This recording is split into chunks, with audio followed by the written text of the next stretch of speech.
السلام عليكم ورحمة الله وبركاته. أهلا بيكم حلقة جديدة على قناة شوتنج.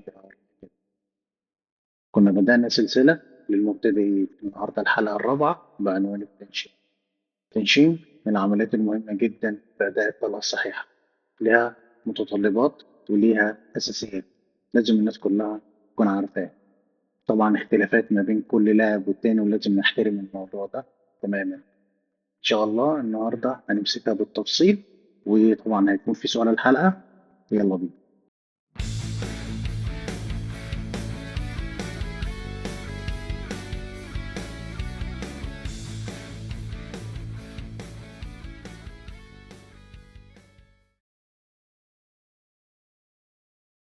زي ما قلنا إن التنشين هي عملية مترابطة ومتكاملة مع باقي العمليات التانية زي الوقفة الصحيحة وشروطها طبعا، وكمان القبض السليم ومتطلباته.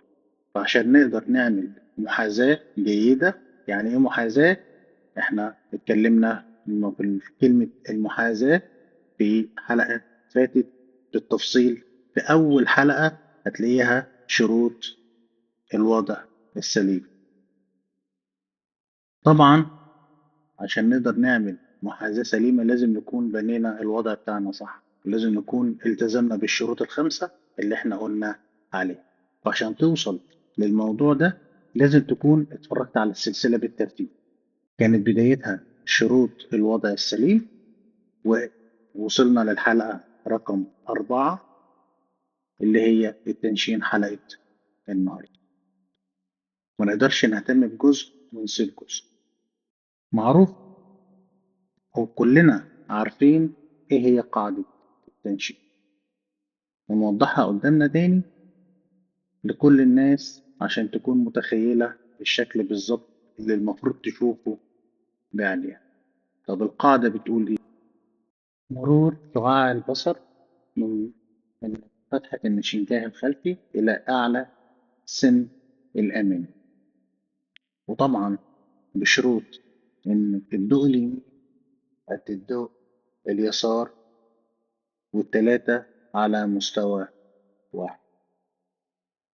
دي قاعدة التنشين. طيب، الاختلاف هيكون فين؟ مش هيكون اختلاف في القاعدة نفسها، ولكن هيكون الاختلاف في مكان القاعدة التنشين على الهدف. مبدأ الاختلاف أنا متبني.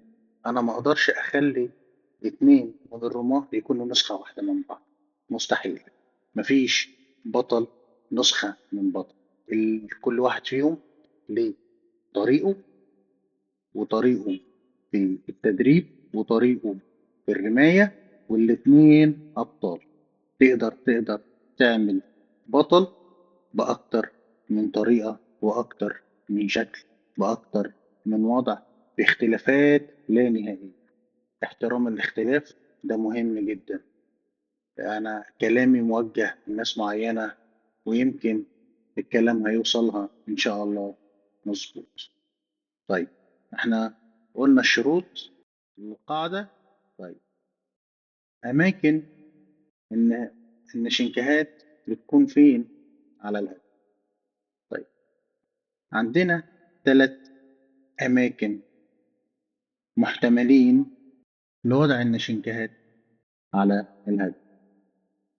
عندنا أول شكل إنه يكون في السنتر، بالظبط زي لعيبة ال25 متر أو لعبة الرصاص عامة، بنضرب في السنتر، أو تحت الدايرة السوداء مباشرة، أو يمكن فيها شعرة بسيطة قوي من الخلفية الفاتحة. أو كان المعظم إن هو يكون على دايرة 4، دايرة 5. دي المكان المفضل لناس كتير، وأنا كنت منهم بصراحة. كنت بحب أضرب في المنطقة دي. ودي ما, ب... يعني ما نقدرش نقول إن هي دي الصح في المطلق، ما نقدرش نقول إن دي غلط في المطلق. ده وضع طبيعي جدا. ممكن تلاقي لاعب لسه مبتدئ رفع ايديه لقى نفسه ضرب في السنتر. عشان تعرف الفرق ما بين انك تضرب في السنتر، او تضرب في اتجاه الساعة 6 الصورة اللي في النص، او تنزل لتحت شوية على دايرة 4 ودايرة 5، كل واحدة ليها مميزات ولها عيوب، تعرفهم وبعد كده حدد أنت هتاخد أنهي اتجاه فيه، لأن كلهم صح، مفيش حاجة غلط. في لعيبة كتير بتبدأ من مكان وتنتهي في مكان، فمفيش مشكلة خالص إنك تجرب. فأكيد مش هيكون في مشكلة إنك تكون مختلف، إنك تكون متميز، بس خلي بالك إن التميز ده معتمد على شطارتك وتعبك ومجهودك. في الآخر الرقم هيتكتب قدام اسمك أنت لوحدك. نيجي للجزء الثاني وهو أخطاء التنشئ.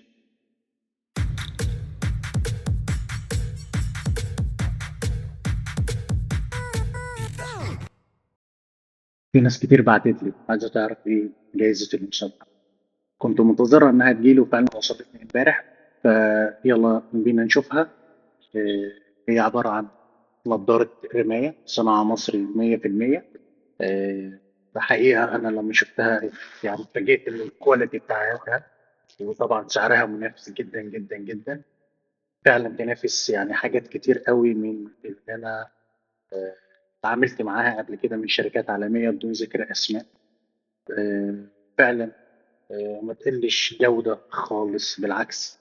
دي جميلة جدا وخامتها محترمة جدا جدا ومعمولة بكفاءة، وزي ما بيقول فينش رائع. حاجة قدامي وفعلا الصورة مهما ظهرت مش هت مش هتديها حقها. النضارة اهي وبتيجي بلونين. انا جالي اللون الرمادي واللون الاحمر، بس انا عجبني اللون الاحمر الصراحة. ادي اللون الاحمر قدامي اهي، لو هقربها للكاميرا شوية.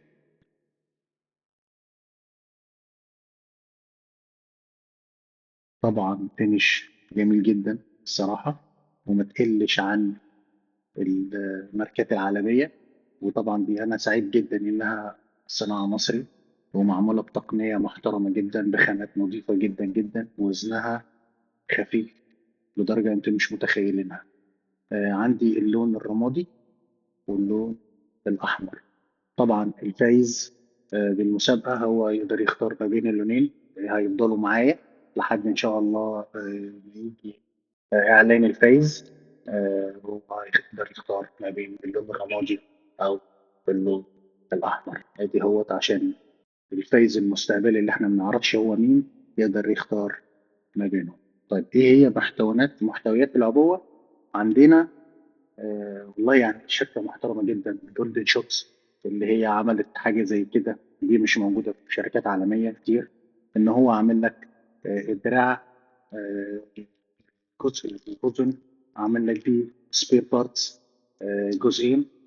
نسخة تانية يعني منها أطول أعتقد شوية منها، ومعاها كيو آر كود فيها كل الداتا، ومعاها بلندر لونه أبيض اللي راكب هنا أسود، هنا واحد تاني لونه أبيض، ومعاها الاتنين ألان كي. وطبعا الشنطة زي ما احنا شايفين هي حجمها كبير شوية عشان تقدر تشيل فيها أكتر حاجة أكتر، يعني حاجات تانية مع النضارة. ممكن تشيل فيها الرش بتاعك، وممكن تشيل فيها شوية ورقيات مهمة جدا جدا. طبعا أنا بشكر شركة جولد شوتش إنها قدمت لنا الهدية للفايز. وأعتقد إنها تكون بديل مهم جدا جدا، لأن الحاجة ديت مش متاحة في مصر، وأعتقد إن في ناس بتحاول تقلدها. احذروا التقليد، دي من شركة جولدن شوتس مش أي مكان تاني. دي أنا ضامنها. أنا يعني مش هقول جربتها عشان ما أكذبش، بس أنا لبستها فعلا، أنا مش حاسس إن أنا لابس حاجة على وشي يعني. وهي ادجستبل، تقدر تطول الدراع وتقصره، قطعة الأنف تعلى وتوطى، فيها حاجات كتير جدا جدا جدا. فعلا والله يعني بأمانة إن مهما قلت عليها مش هتديها حقها من ناحية الكواليتي والوزن والفينش الرائع. إن شاء الله يا رب يعني كل الناس تفوز، بس للأسف الشركة مقدمة لنا هي نظارة واحدة، وأنا هحاول إن أنا أتكلم مع الشركة إنها تعمل خصومات للناس اللي يعني عاوزة تشتري واحدة منهم. طيب هو مين اللي بيستعمل نظارة الرماية في الأول وفي الآخر؟ اللي هو بيلبس نظارة نظر زي حالاتي. آه، بيلبس عشان بيحط فيها العدسة النظر. طب هو في ممكن حد تاني يشتريها؟ كل الناس تقدر تشتريها بدل الباندا والورقة اللي بتتحط. بعض الناس بتستعملها وتقدر الجزء الفاضي دوت بدل ما يتحط فيه عدسة يتحط فلتر. وأعتقد إن الشركة بتوفر الفلاتر آه، للنضارة. طب إيه لازمة الفلاتر؟ هقول لك في بعض الناس بتضرب في الاوبن دور. الميادين الاوبن دور في الشمس بتكون شديده، فبيحط فلتر عشان يقلل الاضاءه اللي نازله على عينيه ويقدر يشوف المشاهدات. طيب الناس اللي بتلعب ضغط هواء على الاندور في فلتر لونه اصفر او بنفسجي، ودوت اللونين اللي بتستعمله للاندور ان هو يوضح النشنجات. لان انت عارفين ان احنا بنضرب على ميادين كتير مختلفه، اللي اضاءتها بيضاء واللي اضاءتها صفراء. فالفلاتر ديت بتفلتر الاضاءه اللي داخله للعين بحيث ان النشنجات تكون واضحه جدا. وكده يعني يا رب ربنا يبارك للي هياخدها. وشكرا جزيلا للشركه وشكرا لكم جميعا. مع السلامه.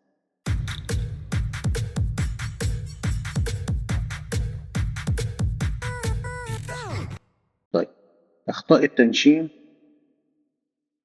مش كتير بس مهمين جدا ومتركبين على بعض. يعني تلاقي حاجتين داخلين في بعض. طيب إيه الحاجتين داخلين في بعض دي؟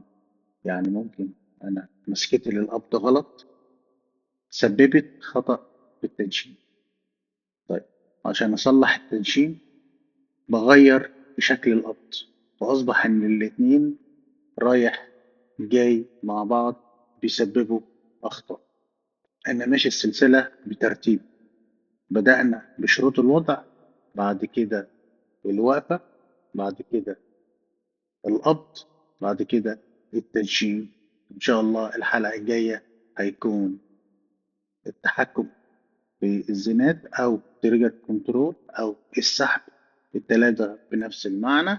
بعد كده التنفس، وهتكون آخر حلقة في السلسلة للمبتدئين.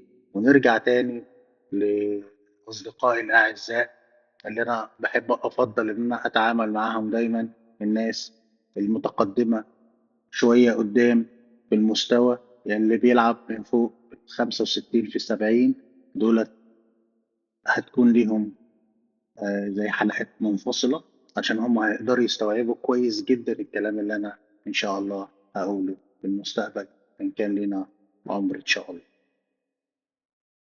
طب إيه هي أخطاء التنشين؟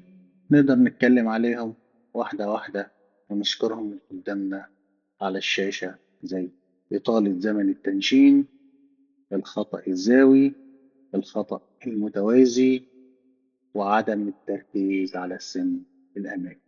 نمسك واحدة واحدة ونقعد نشرحها بالتفصيل كده على قد ما أقدر عشان أنا مش عايز أطول الفيديو. ونشوف زمن التنشين إيه المشكلة. لما نطول في زمن التنشين الصورة مش هتبقى واضحة. هي الصورة اللي قدامنا دلوقتي هي دي الصورة اللي المفروض تكون عليها وقت ما بتمشي. لو لاحظنا إن السن الأمامي هو اللي عليه معظم التركيز، بعد كده النشنكان الخلفي، وآخر حاجة بتركز عليها أو بنسبة بسيطة جدا الهدف نفسه. الهدف ما يكونش واضح. لو الهدف واضح قدام عينك اعرف إنك سبت السن الأمامي وبصيت على الهدف.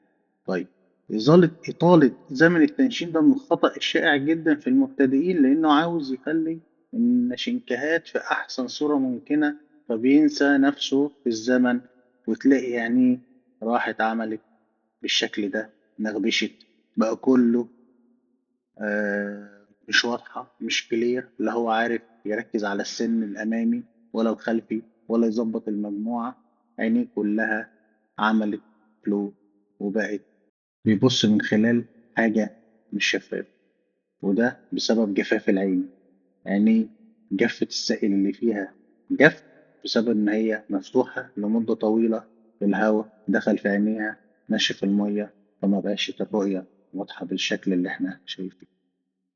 نيجي للخطأ تاني، الخطأ الزاوي، وده معناه إن النشنكاو كله مع بعض في مكان تنشينه الصح اللي احنا اخترناه، سواء في النص أو تحت الدايرة أو تحت على الدايرة رقم 4 أو 5.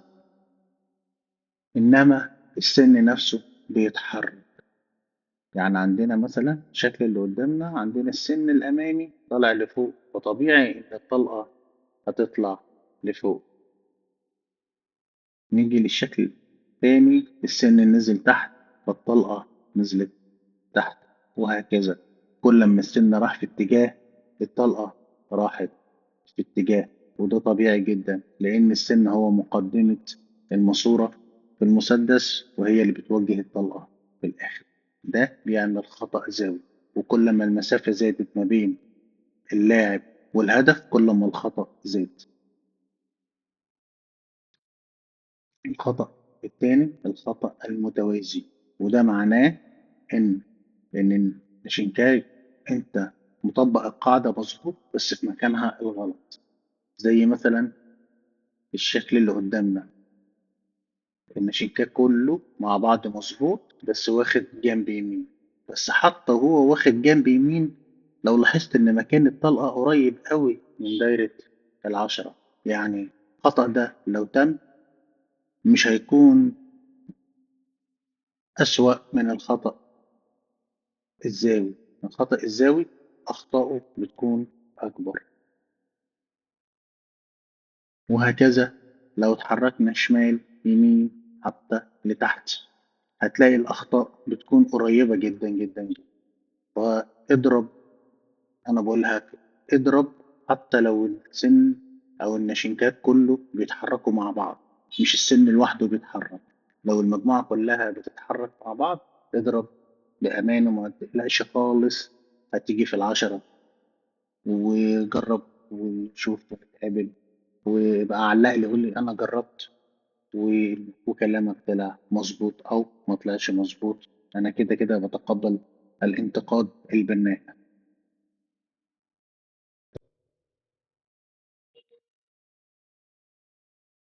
النقطة الأخيرة وهي عدم التركيز على السن. معناه إن أنا سايب قاعدة تنشين بمتطلباتها، إن أنا أركز على السن الأمامي ومجموعة واسمها السن الخلفي طبعا، كلهم في مكان واحد مظبوط اللي أنا اتعودت عليه واخترته. إنما بسيب المجموعة وبركز على الهدف، يعني بتسيب النشنكهات زي ما بنقول وبتجري ورا الطلقة على الهدف. فأنت لو لقيت إن الهدف بتاعك واضح، اعرف إنك سبت النشنكهات اللي هي أهم من الهدف وبصيت على الهدف. المفروض الشكل بتاعك يكون كده لحد ما تخلص الفولو ثرو بتاعك، وتشوف الفرق ما بين الاتنين. ادي الشكل الصح على اليمين، الشكل الغلط على اليسار. وبعد كده تقدر تحلل الضرب بتاعك، انا ليه الضرب بتاعي مش مظبوط. ولازم يكون عندك القدرة انك تلاحظ وتراقب وتشوف الفرق ما بين الشكل. وجينا لسؤال الحلقة، اكتب 3 من أساسيات التنشين السلبي. وبكده تكون حلقتنا النهاردة خلصت. إن شاء الله تكون نالت انتباهكم وعرفتوا فيها معلومات جديدة. أنا الفيديوهات اللي أنا بعملها آه، مقصودة للمبتدئين يبدأوا حياتهم صح، بطريقة سليمة، يعرفوا الأخطاء ومعانيها، يقدر يفرق ما بينهم، يقدر بالظبط يعرف إيه الأخطاء اللي بتحصل معاه. طبعا الناس المتقدمة أو القديمة في الرماية المفروض إنها تكون عارفة الكلام اللي أنا بقوله. ومش عيب خالص إن الواحد يرجع للأساسيات عشان يكون عارف هو بدأ صح ولا غلط، ولو كان بيعمل حاجة غلط فهو عارف إيه الأخطاء اللي بتحصل معاه. إن شاء الله الحلقات الجاية نتقابل. وكان معاكم أحمد شعبي.